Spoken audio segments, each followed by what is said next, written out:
Olá, seja muito bem-vindo, seja muito bem-vinda ao Conexões Culturais. Hoje eu vou finalizar os meus comentários e as minhas impressões acerca do Dilema das Redes, o documentário da Netflix que tem gerado tanta discussão entre os internautas. O foco de hoje é sobre o uso de dados e a responsabilidade coletiva que temos, tanto nós que cedemos voluntariamente os nossos dados para as redes, né, os grandes conglomerados de comunicação, como Facebook, Google, Twitter, Pinterest, Instagram, entre tantos outros, e esses grandes conglomerados, quais são os usos que eles fazem dos nossos dados? Portanto, né, talvez essa seja a grande questão, o grande problema, o grande imbróglio desse momento, né, no qual estamos absolutamente inseridos nesse início do século XXI. Porque é justamente a partir dessa grande complicação que nos impõe outros olhares e outras legislações, inclusive, sobre o uso dos nossos dados que a gente tem que debater.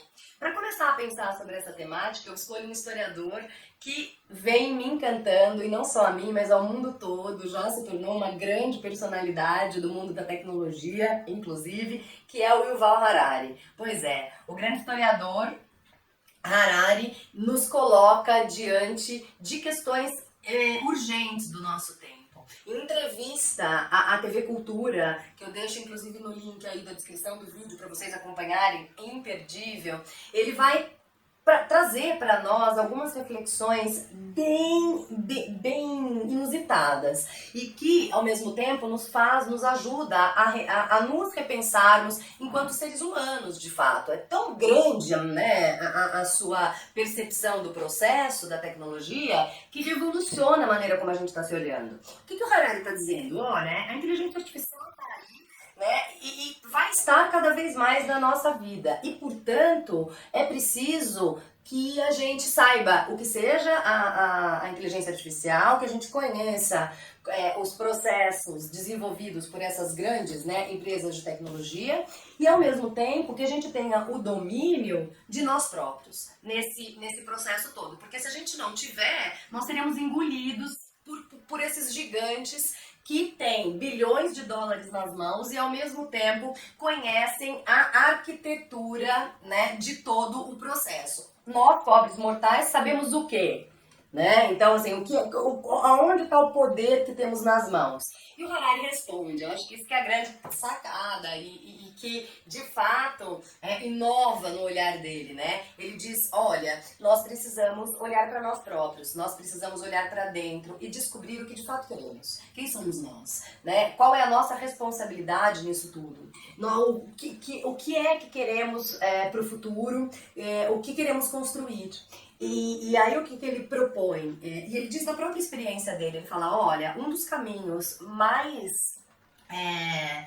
fáceis, e que não é fácil, a gente sabe que não é fácil, porque nenhum caminho nenhuma escolha é fácil, mas um dos caminhos mais fáceis de começar a desvendar esse processo todo é meditando. What?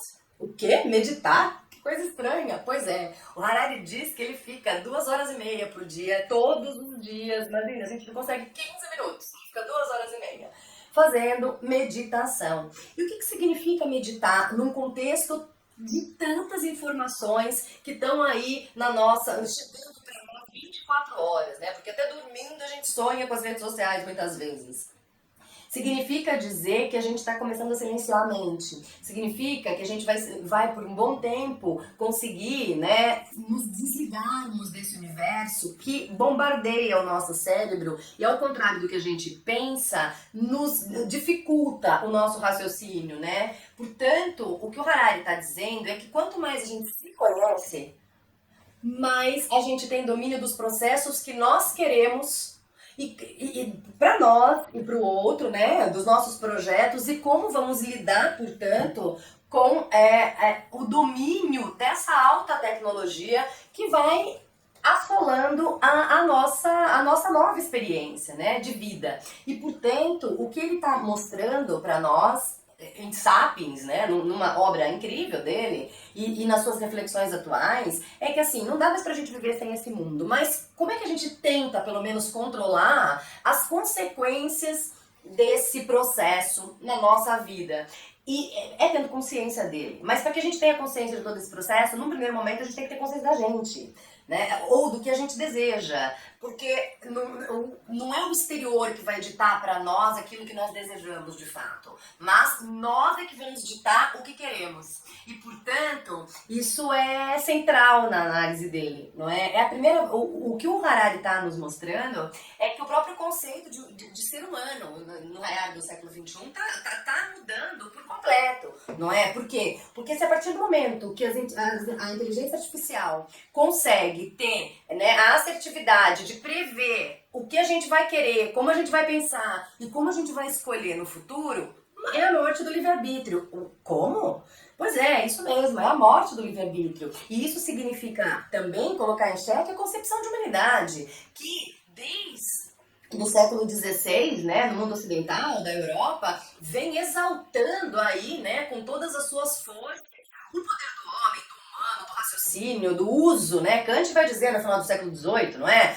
O homem vai chegar à sua maioridade quando ele atingir o uso, né, da sua racionalidade, da sua total potencialidade, né, da sua racionalidade e fazer uso público da razão, não é? Então, no universo público, em outras palavras, o que a gente, a partir do momento que a inteligência artificial começa a dominar e a gente não tem a consciência, né, da nossa responsabilidade nesse processo, porque vamos cedendo os nossos dados ao bel prazer, né, ao léu, sem parar para pensar, simplesmente clicando, nós também estamos colocando na ordem do dia, né, a possibilidade da gente redefinir o que é ser humano. Não é? Então esse é um autor que eu acho que vale muito a pena a gente acompanhar, e mais do que acompanhar, seguir o que ele diz, né? Porque eu tento fazer as minhas meditações, mas 2 horas e meia ainda tô longe, eu vou tentar mais.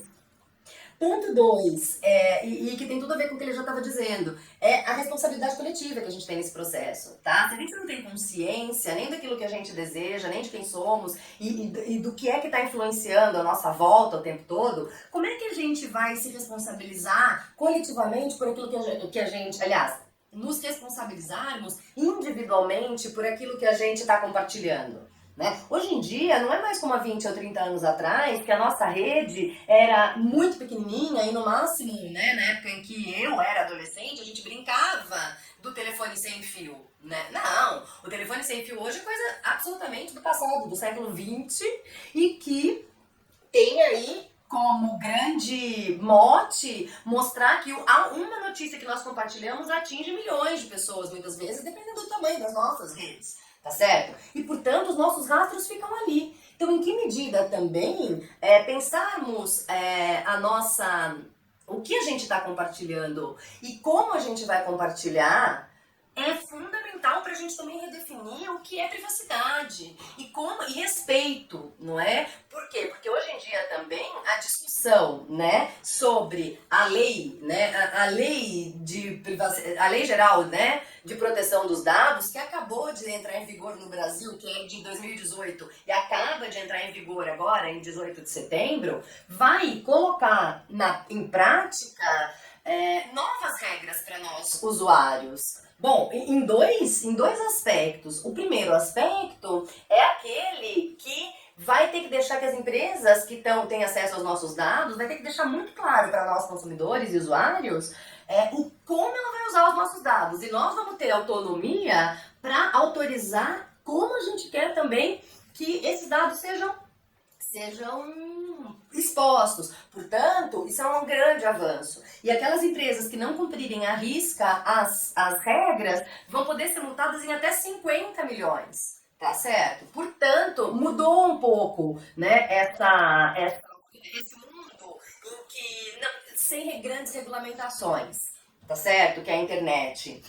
Isso é um ponto muito, muito positivo e que faz com que a gente avance aí nessa discussão. Mas voltando ao que eu estava dizendo antes, né, da questão das responsabilidades da nossa vida e o que a gente compartilha, a gente tem que parar para pensar que o lucro também está muitas vezes na desinformação e no compartilhamento do que popularmente acabou sendo conhecido como fake news, né? E que na tradução mais rasteira é notícia falsa. Ou seja, a produção de uma notícia, né, que não é verdadeira. Mas peraí, é tão banal e é tão óbvio. Pois é, mas tem trilhões de pessoas por aí caindo nessa arapuca. E mais do que isso, justamente são as fake news que muitas vezes têm contribuído para desestabilizar democracias ao redor do planeta. Ou seja, como é que nós olhamos para esse processo e mais, em que medida somos responsáveis por sedimentar todo esse processo ou não, tá? E aí a questão é, bom, como eu checo? Eu acho que tem duas grandes questões. Como é que eu sei o que é falso do que é verdadeiro? Né? Como é que eu distingo? Essa é uma pergunta. A gente precisa checar as informações. Nossa, mas eu tenho ouvido tanto isso por aí. Pois é, parece banal, mas não é. É uma discussão urgente, tá? Então a gente tem que saber aprender a checar informações. Tá? E checar informações significa perceber, né, a fonte dessa informação. É um jornal? Faz parte da grande imprensa? Tem credibilidade? Não tem? Como é que eu posso, de fato, ter certeza se aquilo é uma informação de confiabilidade? Então, eu tenho aí algumas dicasinhas que são básicas, mas que muitas vezes somem do nosso espectro, né? Primeira coisa, né? A grande imprensa ou as imprensas alternativas que já estão aí muito consolidadas, não é, no mundo virtual, são fontes de confiabilidade. Então, jornalismo profissional, tá certo? Então, é fonte de confiabilidade. A ciência e o mundo acadêmico, em geral, também é fonte de grande confiabilidade. As institutos de pesquisa também são fontes de grande confiabilidade, tá certo? Portanto, nós temos que, primeira coisa, olhar onde aquilo foi publicado, quem publicou e saber também distinguir o que é opinião do que é informação barra notícia, tá? Portanto, a notícia, ela tem, a base dela é a veracidade, a apuração as diversas versões daquele fato e, por último, a publicação em órgãos de confiabilidade, tá? Como eu acabei de demonstrar para vocês aí alguns. Bom, eu vou finalizando aqui, que eu acho que esse tema a gente podia ficar falando horas a fio, mas acho que eu já falei bastante. Eu vou finalizar a nossa conversa de hoje com um historiador que eu sou apaixonada, porque ele nos ajuda a pensar muito a concepção de tempo histórico, que é o Reinhard Koselleck, em Futuro Passado, a partir de dois conceitos, né, duas categorias históricas muito importantes, né, que é o espaço de experiência e o horizonte de expectativa, né, como categorias meta-históricas. Olha o que o Koselleck está dizendo para nós aqui, não é? A experiência é o passado atual, aquele no qual acontecimentos foram incorporados e podem ser lembrados. Ou seja, a gente tem noção de experiência, né? Na experiência se fundem tanto a elaboração racional quanto as formas inconscientes de comportamento, que não estão mais ou que não precisam mais estar presentes no conhecimento, tá? Na experiência de cada um, transmitida por gerações e instituições, sempre está contida e é conservada uma experiência alheia. Nesse sentido, também a história é desde sempre concebida como conhecimento de experiências alheias. Portanto, a gente tem que olhar muito para a nossa experiência e para a experiência do outro, nesse mar aí, né, de tantas coisas acontecendo ao nosso redor. Ponto 2, né? A expectativa se realiza no hoje. É o futuro presente, voltado para o ainda não, para o não experimentado, para o que apenas pode ser previsto. Esperança e medo, desejo e vontade, a inquietude, mas também a análise racional, a visão receptiva ou a curiosidade fazem parte da expectativa e a constituem.